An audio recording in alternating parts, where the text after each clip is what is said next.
natin sa ating kaloob. Hallelujah.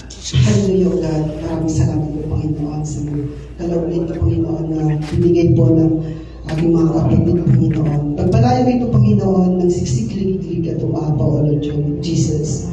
Salamat po, Panginoon, na naging bukas yung palad po namin sa pagbibigay. At salamat po, Panginoon, na dahil pong blessing na amin na-receive, na nararapat po kami magbigay, Panginoon, ng aming kaloob sa iyo, Lord God. Salamat po, Panginoon, sa mga puso, Panginoon, na patuloy mong tinatouch, O Lord God, na pinagpapala mo, O Lord God, ang aming company na source dito, Panginoon, bless mo, Panginoon. And Lord, yung desire ko ng aming puso, O Lord God, ikaw na po bahala, Panginoon. And yung hahawak ng kaloob nito, Lord God, i-bless mo din siya, Panginoon, give you the wisdom, knowledge, Panginoon, to manage, Panginoon, yung kaperahan na ito, Panginoon.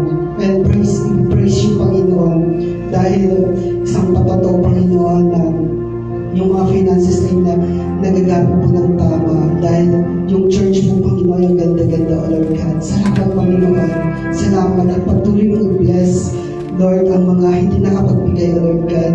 And Lord, i-impress mo sa kanila, Panginoon, na hindi lang po sa pera, Panginoon, na nag-glorify ka, kundi, Panginoon, sa aspeto ng Kristiyanong pamumuhay, O Lord God. And Lord, I speak financial breakthrough, O Lord Jesus.